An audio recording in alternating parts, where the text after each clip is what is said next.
और भारत ने जहां एक तरफ देश में आतंकियों पर एक्शन शुरू कर दिया है, तो वहीं दूसरी तरफ पाकिस्तान पर बुधवार को लिए गए फैसलों का असर भी अब दिखने लगा है और लागू भी कर दिया गया है। भारत ने सिंधु जल संधि को अमल में तो ला दिया है और पाकिस्तान को एक चिट्ठी भी भेज दी है। इसमें क्या है और क्यों जरूरी था ये कार्रवाई, सब कुछ इस रिपोर्ट में है।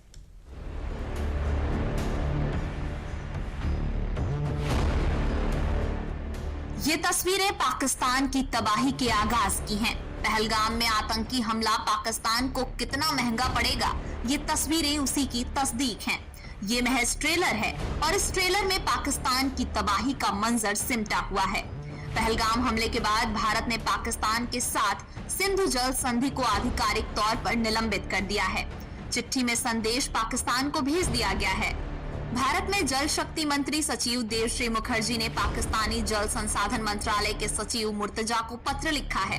भारत ने पाकिस्तान को नोटिस भेजा। संधि के अनुच्छेद 12(3) के तहत सिंधु जल संधि 1960 में संशोधन की मांग की गई है। संधि के बाद से अब तक जनसंख्या में काफी बदलाव हुआ है।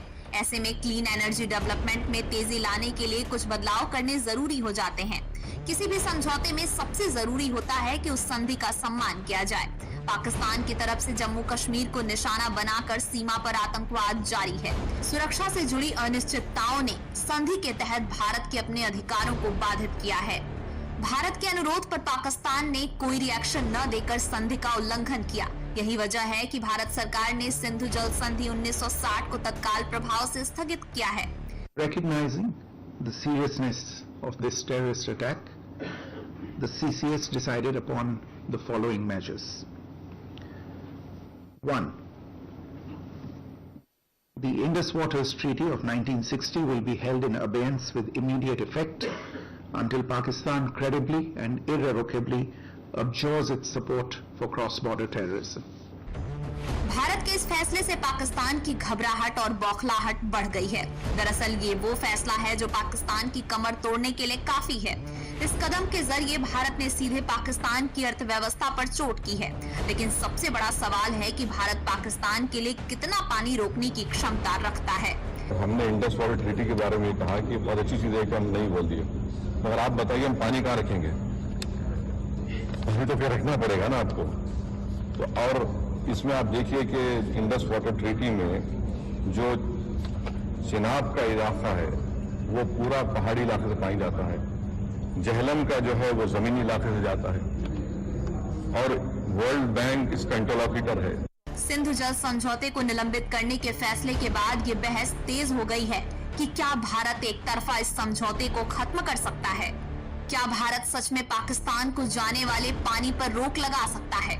और अगर हाँ, तो फिर भारत पानी को रोककर उसे कहाँ रखेगा? इन सभी सवालों का जवाब जानने के लिए पहले सिंधु जल समझौता के कुछ अहम पहलुओं को जान लेना जरूरी है। सिंधु बेसिन से बहने वाली 6 नदियों को पूर्वी पश्चिम में बांटा गया। संधि में तय हुआ कि पूर्वी क्षेत्र की 3 नदियों रावी, व्यास और सतलज पर भारत का अधिकार। पश्चिम क्षेत्र की नदियों सिंधु, चिनाब और झेलम का पानी पाकिस्तान को दिया गया। भारत इन तीनों नदियों का 20% पानी रोक सकता है। गया समझौते के बाद 80% पानी पाकिस्तान को दिया। We have never been in favor of the Indus Water Treaty. We have always believed that the Indus Water Treaty has been the most unfair document to the people of Jammu and Kashmir. Now, what the medium to long-term implications of this are, that's something we will have to wait to see. Pakistan की अर्थव्यवस्था पूरी तरह से कृषि पर आधारित है और भारत की तरह पाकिस्तान में बहुत सारी नदियां नहीं हैं। पाकिस्तान में पानी को लेकर पहले से ही मारामारी है। सिंधु और उसकी सहायक नदियों का पानी ही पाकिस्तान को सूखे और अकाल से बचाता है। ऐसे में अगर भारत सिंधु, चिनाब और झेलम के 20% पानी को रोक लेता है तो पाकिस्तान की अर्थव्यवस्था तबाह हो जाएगी। लेकिन इसमें भी एक सवाल ये है कि क्या कानूनी तौर पर ऐसा करने के लिए भारत के पास अधिकार है? जरूरी है पाकिस्तान को रियलाइज कराना कि वो जो ये खून का खेल खेल रहा है ये सही नहीं है और उसको इस रास्ते को छोड़ना होगा। तो blood and water cannot flow together.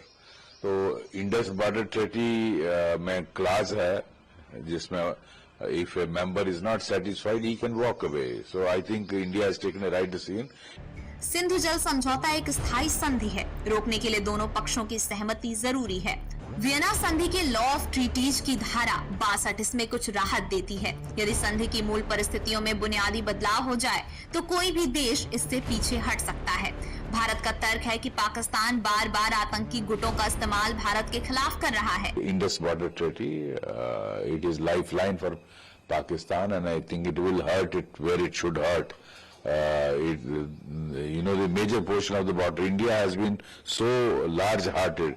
Major portion, 70% of the water of these 6 rivers go to Pakistan. In fact, the main rivers like Sindh, Chenab, and Jhelum have been given to Pakistan, where maximum flow of water is there, whereas the other 3 rivers of Punjab, Ravi, Vyas, and Satluj have been given to India. So India has been so large-hearted, but I think Pakistan does not realize. It sees it as our weakness, and I think very welcome step. It will actually affect their agriculture, their production, their irrigation, their power generation. So it will hurt. Bharat साल 1960 में हुए इस समझौते को एक तरफा बता रहा है और सीमा पार आतंकवाद का हवाला देकर इस संधि को तोड़ दिया है। लेकिन भारत के इस फैसले का नतीजा फौरी नहीं दिखेगा। दरअसल भारत में फिलहाल 5 से 10% से ज्यादा पानी नहीं रोका जा सकता है। पानी रोकने के लिए बांध और पानी इकट्ठा करने के लिए जलाशय बनाने में समय लगता है। ऐसे में भारत को इस फैसले का दूरगामी नतीजा देखने को मिल सकता है।